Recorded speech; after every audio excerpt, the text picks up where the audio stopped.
আসসালামু আলাইকুম।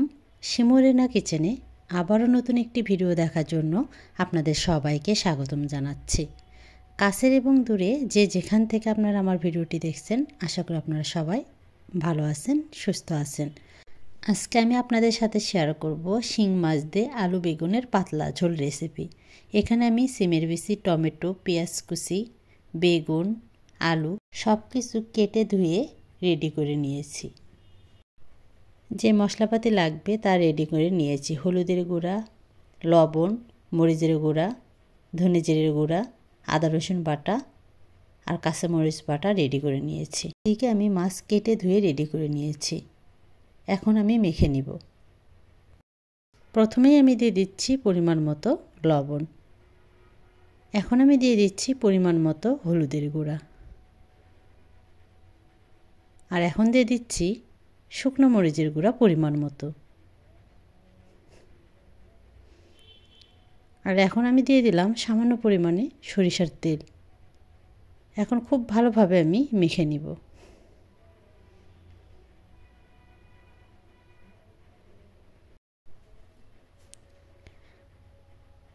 মাছ মেখে নেওয়া কমপ্লিট হয়ে গেছে।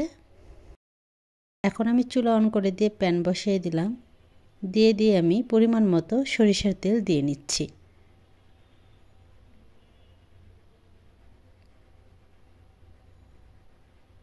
তেল গরম হয়ে আসছে। এখন আমি মাছগুলো ভেজে নিব।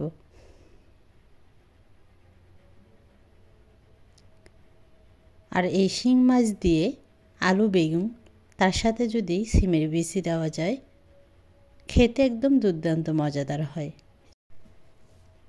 শীত প্রায় শেষের দিকে, তাই এই গরমের শুরুর দিকে পাতলা ঝোল শিং মাছ দিয়ে আলু বেগুনের এবং সাথে যদি থাকে টমেটো এবং সিমের বিচি, খেতে তো আরও বেশি ভালো লাগে।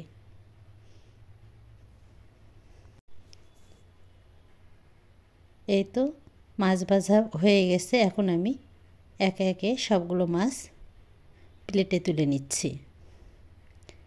মাছ ভাজা কমপ্লিট হয়ে গেছে। এখন আমি আস্ত জিরা আর কালো জিরা দিয়ে নিচ্ছি। একটু নাড়াচাড়া দিয়ে নিচ্ছি। আর এখন আমি দিয়ে দিচ্ছি কেটে রাখা পেঁয়াজ কুচি। দিয়ে ভালোভাবে একটু নাড়াচাড়া দিয়ে নিচ্ছি। হালকা করে একটু ভেজে নিব। হালকা করে পেঁয়াজ কিন্তু ব্রাউন কালার হয়ে আসছে। এখন আমি যে যে উপকরণ লাগবে তা এখানে দিয়ে দিলাম।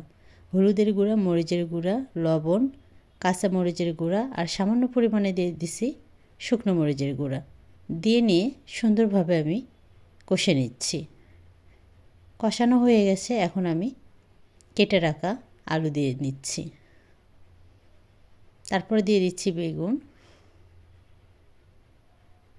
এরপর আমি দিয়ে দিচ্ছি সিমের বিচি আর টমেটো দিয়ে দিব রান্নার প্রায় শেষের দিকে।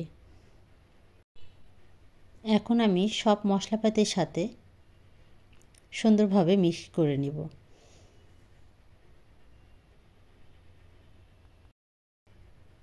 এখন আমি 2 মিনিটের জন্য ঢাকনা দিয়ে দিলাম। 2 মিনিট পর ফিরে আসলাম। এখন আমি খুব ভালোভাবে কষে নিব।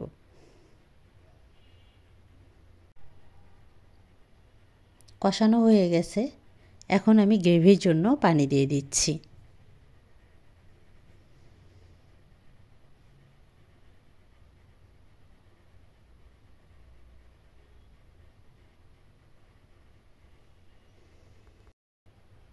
এখন আমি 6 থেকে 7 মিনিটের জন্য ঢাকনা দিয়ে ঢেকে দিলাম। 6 মিনিট পরে এসে আবারও একটু হালকাভাবে নাড়াচাড়া দিয়ে নিব।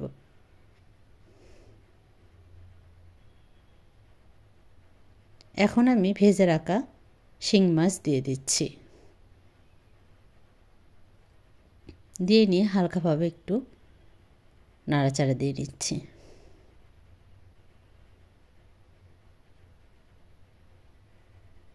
এখন আমি কেটে রাখা টমেটো দিয়ে দিলাম, দিয়ে নিয়ে আবার একটু নাড়াচাড়া দিয়ে নিচ্ছি।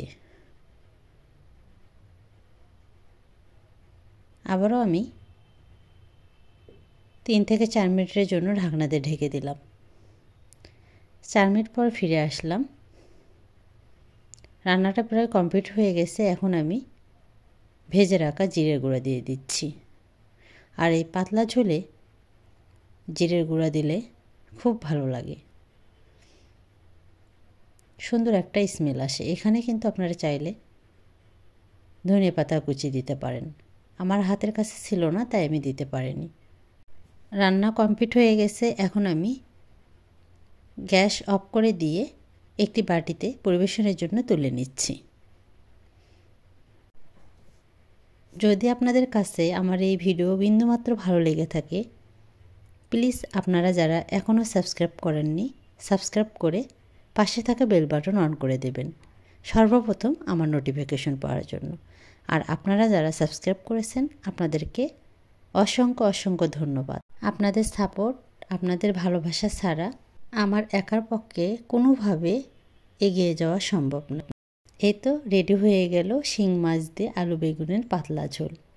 দেখতে কিন্তু ইয়ামি, খেতেও অনেক অনেক ইয়ামি। অবশ্যই আপনারা বাসায় ট্রাই করবেন। সবাই ভালো থাকবেন, সুস্থ থাকবেন। আল্লাহ হাফেজ।